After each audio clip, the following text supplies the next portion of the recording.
Do you ever get the feeling that everything is turning into a subscription now? Well, there's an obvious reason for that. A subscription has more value than a single sale. A lot more. When I was growing up, a subscription was something you paid a paperboy every couple of weeks for newspaper delivery. There was friction, even paying for something you got daily value out of. Nowadays, it's effortless to rack up a dozen or maybe 20 different services you'll pay for on a recurring basis. In July, the mayor of New York City, Zohran Mamdani, said this: "For years, companies have built their business model around making it harder for working people to hold on to their money. On October 1st, 2026, a click-to-cancel rule takes effect in New York, the first of its kind in the US at the municipal level. It requires businesses to make canceling a subscription as easy as signing up for one. And if you've ever tried to cancel a gym membership, you'll understand why we need laws for this." That's government, recognizing subscriptions as a contributor to the growing affordability crisis facing so many of us.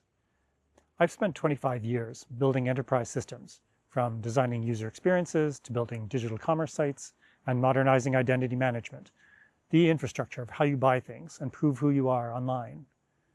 So today, let's look under the hood of the machine that's being fueled by recurring payments and why they're part of a financial reality that we've all just grown to accept. Around the 1920s, a group of manufacturers supposedly found a way to game supply and demand, to turn a single purchase into reliable and predictable future purchases. Historically, the reputation of an artisan or manufacturer depended on things actually lasting and working. If you built crap, it wasn't likely that you would get repeat business. But on the other hand, if you built high-quality products that lasted a long time, you reduced your own opportunity for repeat business from satisfied customers. Engineering a shorter lifespan into a product solved this conundrum perfectly. If you just deliver an electric light bulb designed to burn out on a schedule you control, then the customer would return on that same schedule. Now, this works best if the customer doesn't really have a choice in the matter. If the fixtures in your house already are built for that kind of bulb and not some different kind, then you're buying that bulb again, not because it's the best or cheapest, but because you're caught on the tail of a supply and demand chain. Subscriptions are that same idea, built for a digital era. If you decide to cancel your cable because you were paying a huge monthly bill for 1,000 channels you never watched, and replace it with a single streaming service, then you are ahead. Within a year, it becomes hard to live without some kind of streaming service, whether it's Netflix, HBO, Disney, whichever. And the competition works hard to get you to sign up for their services too, with compelling offerings and exclusive content. Eventually, you find yourself paying several smaller monthly bills for multiple streaming services with thousands of shows you never watch. But at that point, what are you going to do? Put a pair of rabbit ears back on your TV? But the real pressure to make everything a subscription comes from a source that you probably don't think about that often. When a company knows what its next quarter or even its next year's revenue will look like, it can confidently plan. It can buy equipment, hire new people, expand employee benefits. That's not corporate vice. That's a well-managed company operating effectively. It creates and sustains employment and contributes to a strong economy. But when a company does well enough, the company itself may become a product investors can pay for in the hopes of getting a big return when the company performs well. And investors pay a premium for predictability, for annual recurring revenue. So businesses' incentives may start with sell, but they don't stop at sell more. They convert every sale into a subscription, and then keep every subscription alive, or even upsell it. And again, this in itself doesn't make companies bad or evil.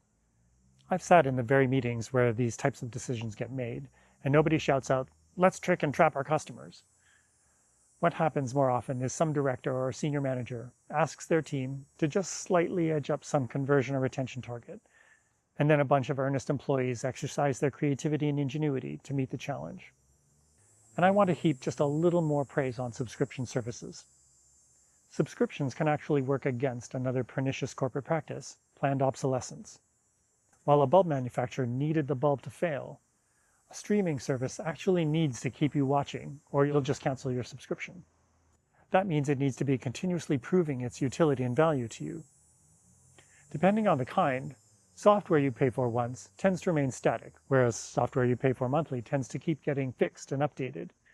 Keeping subscribers subscribed compels businesses to continue to improve and innovate, and you've probably seen that work on occasion. I cut cable more than a decade ago, and I'm happy to pay for streaming services for shows that I love.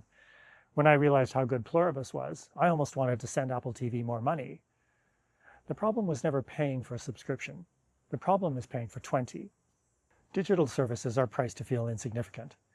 Compared to a concert ticket or a sporting event, a digital subscription typically costs as much as the drink you'll have once you get there. But that insignificant cost adds up to a couple $100 each year, whether you use that service for 1 hour or 1,000. And you never get to keep anything you subscribe to.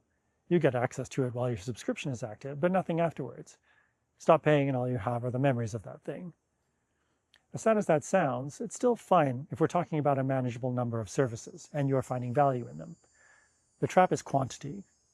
Credit cards, direct debit, fragmented billing, payment services, buy now, pay later. All of these tactics are designed to remove spending friction and get you to sign up and stay subscribed. But it was that same friction that used to make you notice your spending and helped you to control it. One day the paper boy would show up and you just tell him you'd had enough and wanted to cancel the paper. That friction kept you in control. The current norm is that money just leaves your account all the time, and a lot of people can't even remember what for. I have friends who avoid budgeting on purpose, and that's exactly how you end up in financial stress from those so-called insignificant costs. Death by 1,000 cuts. I've always felt that the first step to solving a problem is to understand it. The way to do that with subscription spending is to do an audit. Pull 2 or 3 months of financial statements, write down every recurring charge and rank them from the ones you'd sign up for again today, the ones you'd pay more for if you could, this will be a very small category if you didn't see Pluribus, to the ones you're paying because you've forgotten about them. 20 minutes, a pad of paper or a spreadsheet, done. And I built an iOS app for this because I wanted to replace the spreadsheet that I'd been updating for 5 years. It's called Steward. It's a private, free, and fully functional 30-day trial. After, use it in read-only mode forever, and a small one-time payment unlocks it again. Nothing leaves your phone unless you export it. Link below in the description. And of course, the pad of paper works awesome too. So that's the look under the hood of the subscription business model, and why it seems to be everywhere all at once. In hindsight, it was always obvious why companies wanted you on one.